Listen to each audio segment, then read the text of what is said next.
What's up? Making a YouTube video today. As you can see, Ruby is not in this pool. Ruby was wild caught, and she'd been out of the wild for about 4 months. And she was basically a rescue.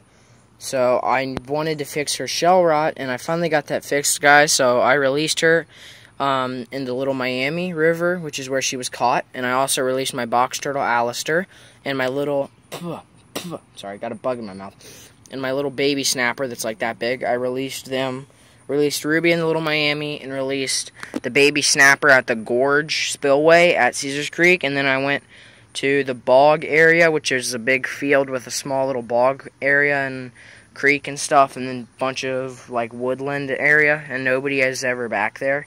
So I let the box turtle go back there. Anyway, I have videos of both of those releases, and I will be posting them soon.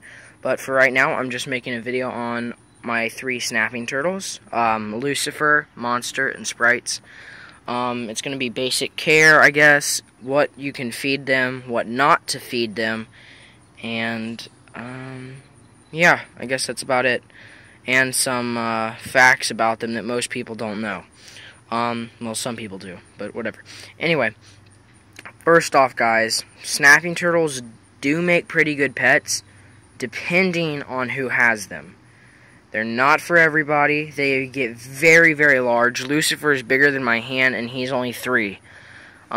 He weighs maybe 4 pounds, and they can get 40, so they can get very large. He is not real nice. If you get them from babies and you handle them a lot, they can be very nice turtles. But the guy I got him from was pretty mean to Lucifer, so now Lucifer's not real fond of people. This is not his enclosure. I just have him out here for today. He has a 50-gallon aquarium downstairs with water, some river rock, river stone stuff, and a filter. Now, some people will say you don't need basking lights and UV lights and stuff for snapping turtles, and that's mostly true. They do need some form of UV every now and then, but they don't really leave the water or bask. And for those people who say they don't need a water heater, that is also true, because they don't like real warm water. They do like cooler water. They do need a filter, however, because they are very large and very messy turtles, especially when they eat, because they do enjoy fish. Yeah, so another thing, guys, don't ever pick them up by the tail. It's the safest way to hold them, yes, but don't do it, because it's mean. Their tail is connected to their spine. When you pick them up by the tail, their vertebrae will pop, and you can feel that pop, and it causes them a very slow, painful death. It ruins their spine, and their genitals are also in their cloaca, which is on their tail. So, yeah, think about that next time. But for any of you who've ever picked them up by the tail, don't do it. Just don't. Pick them up by the back of the shell. The only danger from that is probably getting clawed unless you put your hand too close to their head. But they're not going to bite your fingers off, guys. I don't care what anybody says. Common snapping turtles are not going to bite your finger off. They simply do not have the jaw strength. They usually get 30 pounds. Every now and then you'll get a very rare one that can get 60 pounds or more. And one that big could potentially, yes, break your finger, but it is not going to bite it off. It's not going to bite off your finger, your hand, any of that. That doesn't work that way. An alligator snapping turtle, however, which I do not have one, I want to get one, when they're full grown, they can, because they can weigh 278 pounds, which was the biggest male ever recorded. They have a jaw strength about 8 times more than these guys, somewhere around there, I think. I'm not really sure on that. But anyway, some people say you don't need a real large enclosure for these guys because they don't move, but they need a good size enclosure. The rule of thumb is 10 gallons for every inch of shell. He's a 5-inch, his shell's 5 inches, so I think, I'm not actually sure. I think his shell's 5 inches, so he needs a 50-gallon aquarium, which is what he's in. They're in a 55-gallon aquarium. Right now they're just in a 10-gallon, but they're both about 2-inch shell, so they could easily both be in a 20 to 40-gallon. But they do actually move around quite a lot. I know he doesn't look like it right now, but that's because I accidentally scared him a bit. They can be very nice underwater, but on land is when they're uncomfortable, and that's when they bite. I'm not saying they won't bite underwater. They can, but sometimes they don't. Like here, you can see he's raising his back up, so I'll run into these spikes and not hurt him. He doesn't know I'm not going to hurt him because the guy who had him first was very mean to him, so he doesn't know I'm not going to hurt him. Right, buddy? Yeah, there he goes with the mouth. Alright, Lucifer. As you can see, they have very long necks, so they can reach out quite a bit. Alligator snapping turtles do not have that feature. Alligator snapping turtles have a little worm-like object on their tongue, which they lure in fish with, and they bite the fish in half and eat them. But these guys don't have that, so they have to use their lightning-fast strike to reach out and grab the fish. So, I'm going to show you my juvenile snapping turtles. These guys are a year old. They're easy to tell apart. Monster has a more defined shell. He's right here. He thinks I'm feeding him. I'm not feeding you right now, buddy, you little turd. I fed you a minute ago. This is Monster. He's got a more defined shell. I don't know how well you can see that. Maybe it's better underwater. Yeah, see? He's got a more defined shell other than Sprites. Another way I tell them apart is Sprites is missing the tip of her tail, whereas Monster is not. He's got a full tail. These guys do like to run a bit when I sit them down, because that's just what they do. She's a little more shy than he is. This is Sprites, as you can see. She's missing the tip of her tail right there. If I can get her tail to stick out, right there, missing the very tip.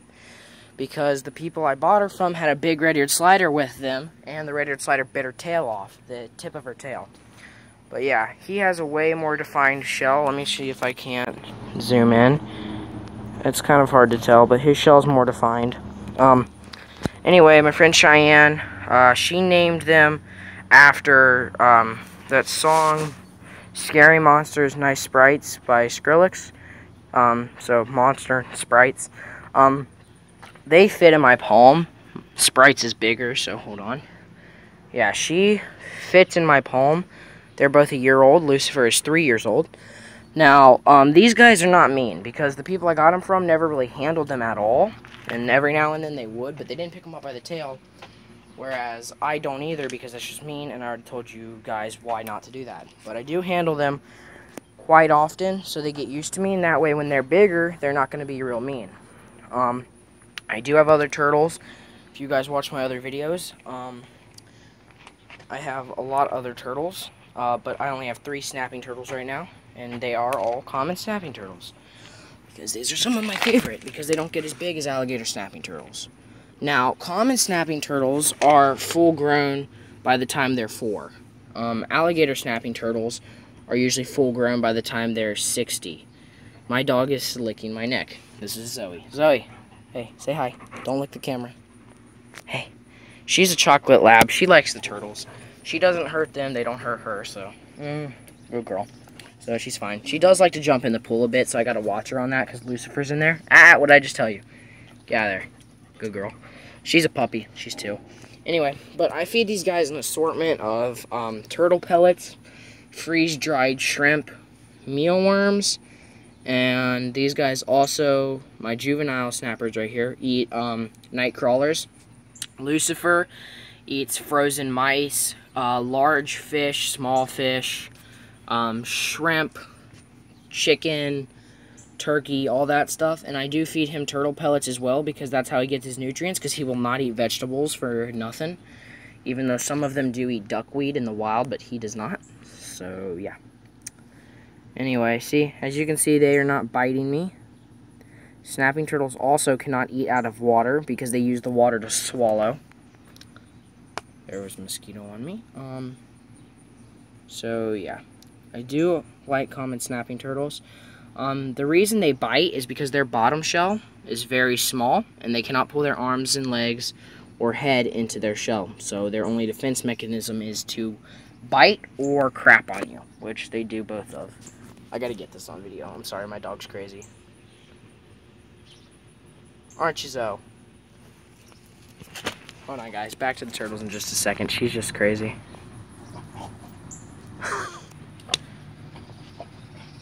Also, guys, I do have a raccoon that I will be making videos on. And, yeah, so she's crazy. Anyway, but my raccoon, guys, I found out how to keep them nice. The reason they get mean in captivity is because people let them climb on tree branches and stuff. The second they hit that bark, their instinct kicks in and they're mean. They'll get real mean. But if you don't let them climb on tree branches, then they're fine. Another thing is you cannot let them climb higher than you are tall. Because if they can look down on you, they think they're the boss. Which is not going to happen with mine. His eyes are finally open, so are his ears.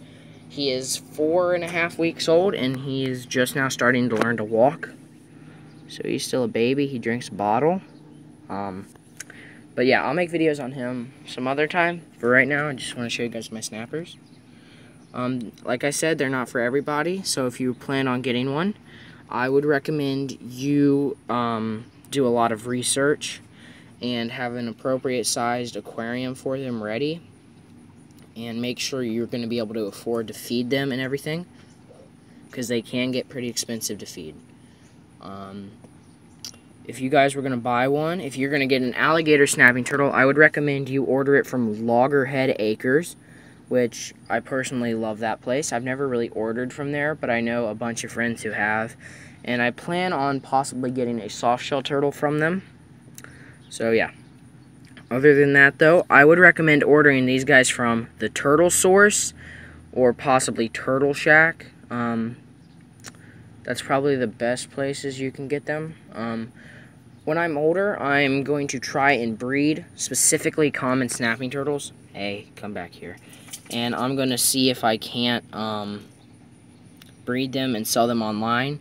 Like Loggerhead Acres, they do specifically, I mean, mostly they do alligator snapping turtles, but every now and then they have some soft shells and common snapping turtles, but mine's going to be specifically common snapping turtles, I think.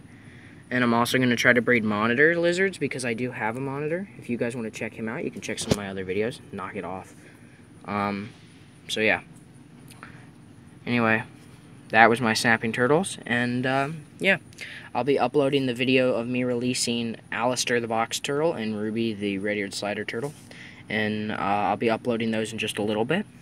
If you guys want to see those, you can check them out on my channel. So yeah, I will see you guys next time.